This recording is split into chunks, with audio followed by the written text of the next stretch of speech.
Hey, grade nines, it's time to talk about your next unit. It's actually unit 4. You've done unit 1, which was an introduction to visual arts, and unit 2, it was called Seeing Like an Artist, and unit 3 is a shading unit, and we're skipping over that a little bit because we're getting right to unit 4, which is a trip. We call this trip, hold on, we call this trip The World is My Canvas. And the reason we call it that is that there are a lot of artists who use canvases to make art. They do paintings, they do drawings, and they go out into the landscape and they use the canvases to paint an image. And that is not what we're going to be doing on this trip. The canvas will be the materials of the environment, the raw materials that you find in a forest, for example, and that's exactly where our trip will take us. So let us take a look at sort of the history behind this concept of the world being our canvas. We go way, way, way, way back to some of the very earliest art ever seen on the planet. Of course, that's cave art. Here's a great example from 20,000 BCE. This beautiful image painted on a cave wall found, deep buried in the earth.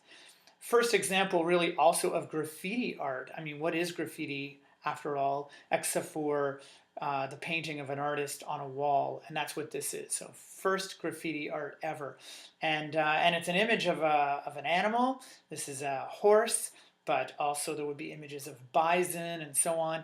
And I use this as an example, as the very earliest example of the world is my canvas, because they don't have paper, they don't have any other materials, and frankly, they don't have canvas. But what do they have? They have a rock wall, and that becomes their canvas. Not only do they find a flat piece of wall, but they actually found parts of the wall where there was like a curvature in the wall that in some ways almost resembled the form of the animal, almost like it was a sculpture. And when they found that curve of the wall, that's where they might paint their image. Pretty amazing idea. But this idea of the world being your canvas goes way, way, way back, as early as cave art. And then as time goes on, of course, there is lots of things that happen, and artists are now making art from bigger objects like big slabs of stone, like in this work, which is Stonehenge. Lots of mysteries surround this, and lots of theories about what it is. Is it a calendar? Is it some astronomical chart? Is it the work of some strange alien race that have moved these otherwise impossibly big stones to their location? Who knows? But another example of using the natural environments, the natural materials from the environment to create art. And as we move further on in history, we have this incredible work of art, the Great Serpent Mound from 1000 BC to 700 AD. And if you look at it, it's this really pretty incredible image of a snake with a curling tail and a winding body and a head. But if you look at the path that goes around it, that's actually a road. So it gives you a sense of how big this is. This huge, huge monumental work that is made not with an image on a piece of paper or a canvas, but rather using the earth, which they moved and heaped up, and the grass obviously has grown over it. But this picture is probably taken from a helicopter. Of course, there's no helicopters in 1000 BC or anywhere in that time. And so they probably never would have seen their work. Obviously, it had some greater purpose than just to be something to decorate their lives. But just another example of using the earth as their canvas. Robert Smithson, a very famous sculptor who really is a great example of someone that uses the earth as his canvas. You can see this in the spiral jetty, this winding pathway, which is huge. I mean, you could drive a big dump truck out there.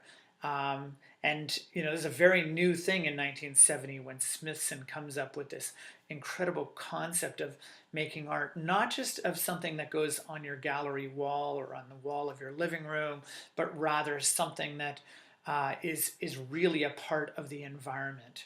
Now, we're not going to be using bulldozers or dump trucks to create the work of arts that will happen on this trip that you're going on.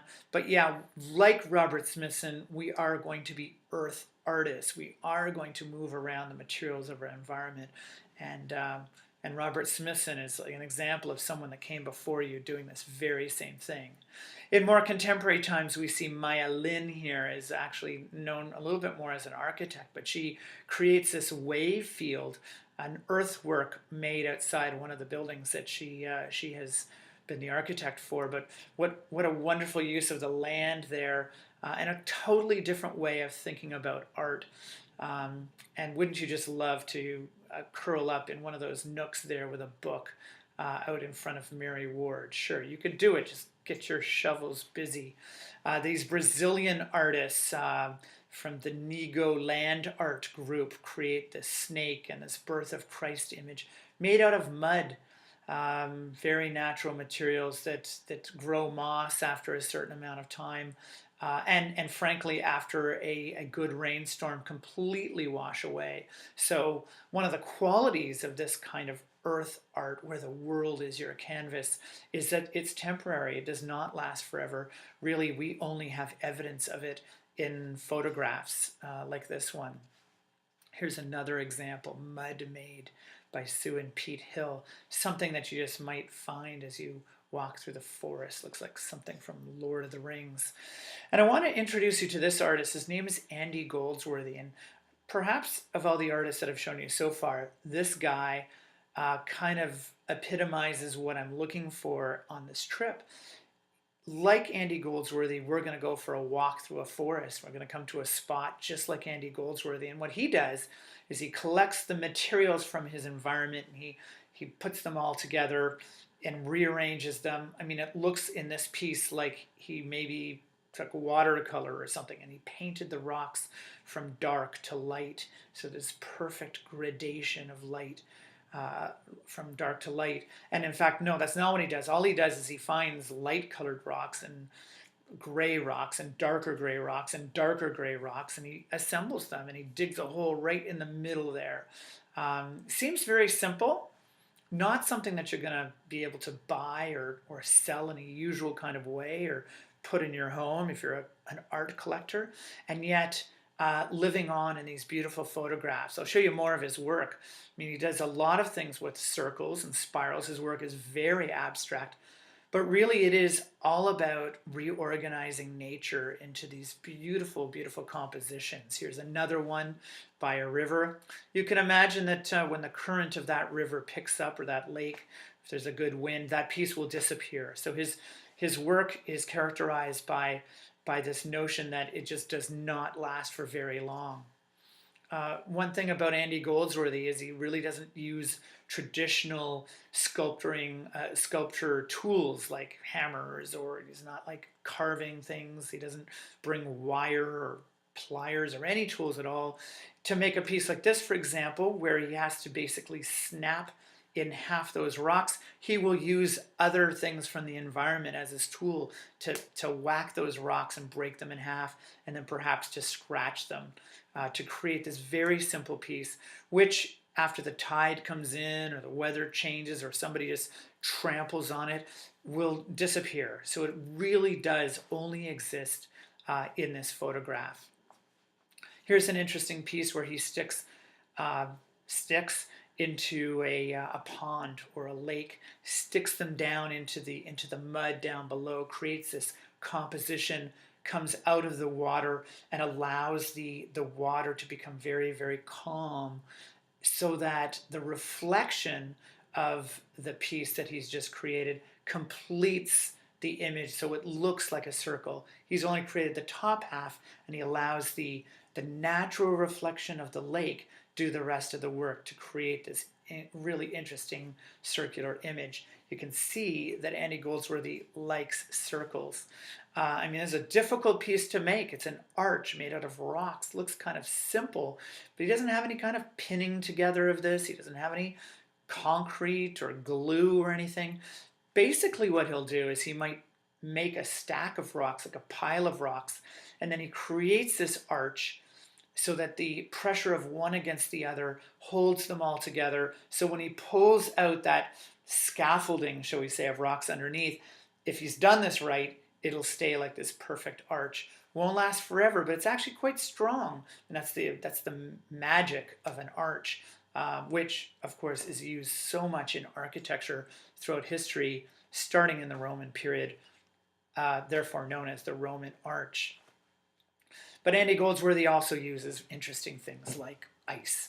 The picture on the right there, I mean, who hasn't found a thin layer of ice forming on a pond or a puddle, and it looks like a piece of glass, and he puts these together to create this this beautiful sphere that could crumble at any point, and probably did crumble 10 times before he got it right.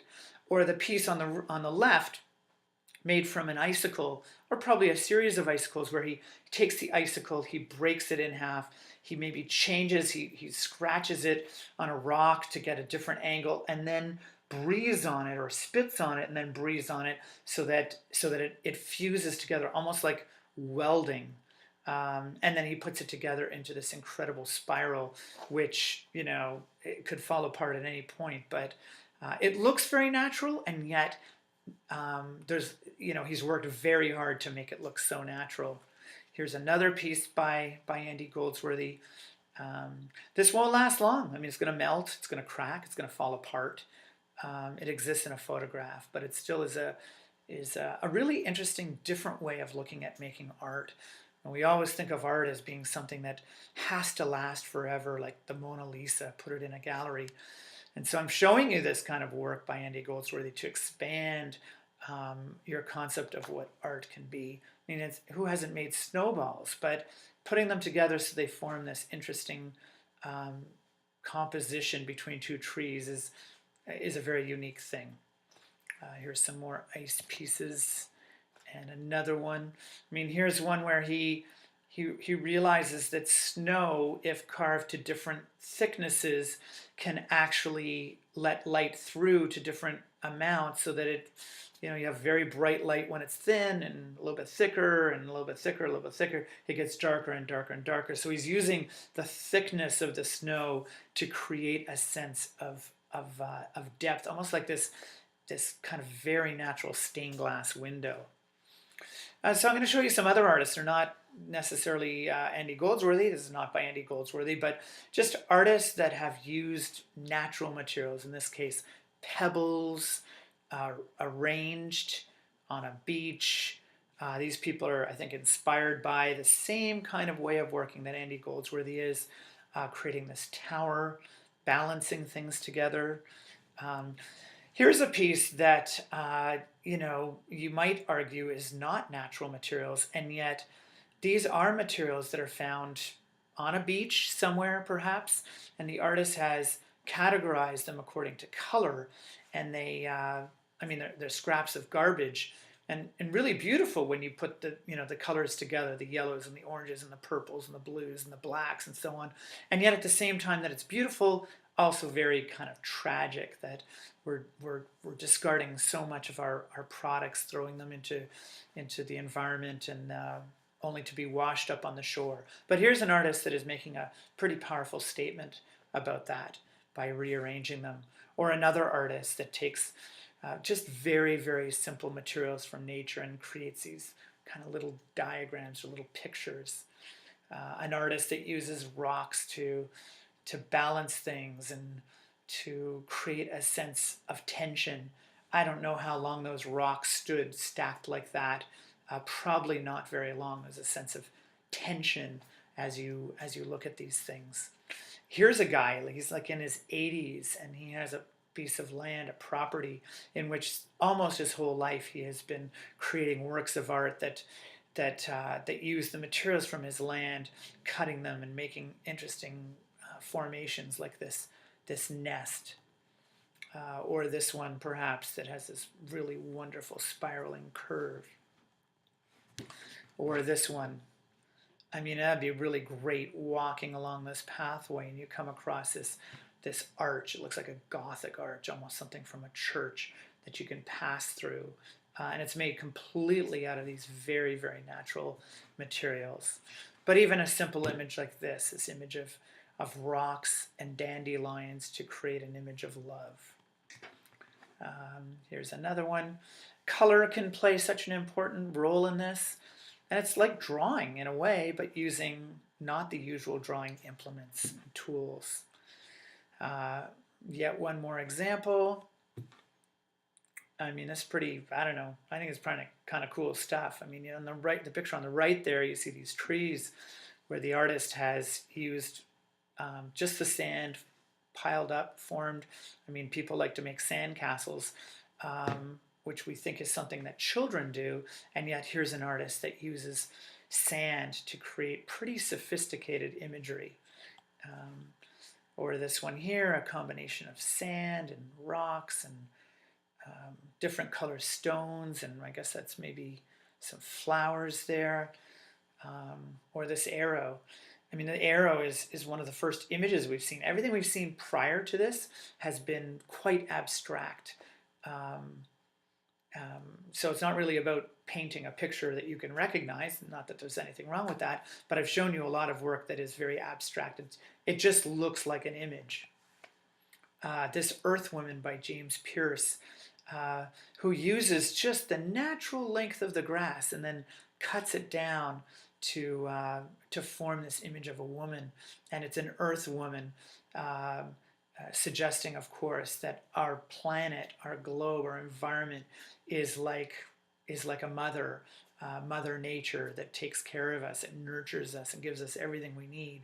So to create a work of art, a sculpture that is made entirely from materials that are from the earth, to create the Earth Mother image, I think is a fantastic idea. You could draw it, you could paint it, you could carve it out of stone, but this seems to be a very, very natural way to express that idea.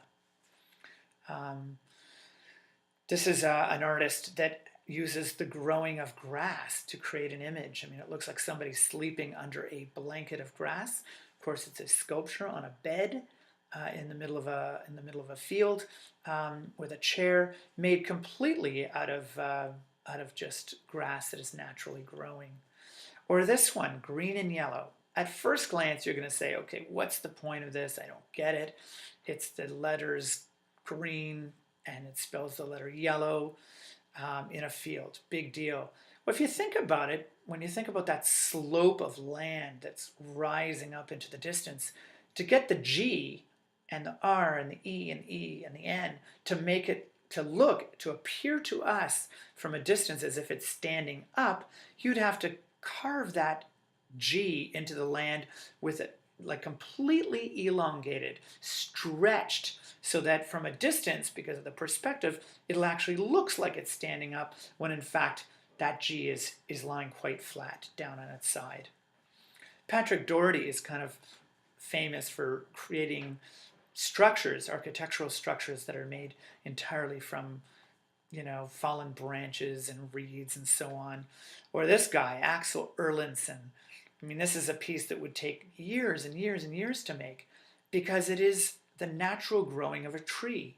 And what this artist has done, though, is he's bent the tree and spliced the tree so that it'll actually grow through itself and take a corner and turn. And so he's not actually sculpting an object in its usual sense, but he is sculpting in the sense that he's forcing the tree to take on a certain form. Honestly, this piece would take, 10 years to grow, or perhaps more. And Walter de Maria, if all of the artists we've looked up until now, use the world as their canvas, the natural elements of their world to create something, Walter de Maria takes it to the next level. He uses lightning in his art. So he's created lightning rods, he's made lightning rods, and he's installed them in a desert in New Mexico, and he set up cameras that are light sensitive, so the camera will trigger when it gets a flash of light. And of course, this lightning field will attract lightning. And the lightning dances, as you can imagine, across the lightning field to create the most amazing images, or the most amazing photographs. And so in this way, Walter really uses the world as his canvas. He's using not just the landscape, but he's using the very raw elements like lightning. Pretty amazing thing. So let's get to the point of what you're going to be doing. So we're going to go on this trip, and you got to wear clothes appropriate for the weather. It's going to be cool, perhaps. It's late in the year. It may rain. Look at the weather forecast, but it could be sunny. And if you look at the forecast and it's warm, wear your shorts. Do you need to bring an umbrella? Do you need to bring a raincoat? You decide. If it rains and you do not have the right clothing for it, you are going to get soaked after 4 or 5 hours of standing in the rain, because there's not much shelter in the forest. We are going to a forest. Bring your sketchbook, though, and some pencils, because you're going to be doing a little bit of designing there. The project that we're going to give you is not for you to draw the landscape in the traditional way, but rather to design something that uses the materials from the landscape, just like Andy Goldsworthy and the rest of the artists that we've talked about. So bring your sketchbook. You've got to bring your lunch, because there's no Tim Hortons around at all. We're in a forest, and unless you're going to eat nuts and berries, but don't eat nuts and berries because they may be poisonous, bring a lunch. And even recommend, if you want to bring something in foil, we'll put it in the fire. I'll make a little fire, and you can melt your cheese or whatever, and we'll put it in the fire for you. Or whatever you want to bring for lunch. Hey, you can bring something for me too. That'd be cool. Optional items, I don't know. You don't need something to sit on. I mean, if you want to, you can bring something to sit on, but bring your camera, your phone, because there's lots of great moments on this day. A frisbee or a football. In fact, I'm probably going to bring a frisbee or a football, because when we have lunch, we got to take a little break from our hard work. We'll throw that around, have a little football game, have some fun. Here's what's going to happen. On Friday, before the trip, you are going to go to TA as you normally do. After TA check-in, you take attendance and all that business, you come down to art. Don't go to the front lobby, don't go somewhere else. Come down to art, because we're going to leave out the back door to our buses. That's basically the trip. You really don't have to do much to prepare, but I want to make sure that you've signed up on one of our lists here to be in a group. That's very important. And that you're also on one of our buses. You got to be on a bus list. That's very, very important as well. If you have any questions, please see Mr. Naughton. He'd be happy to help you. And now that is it.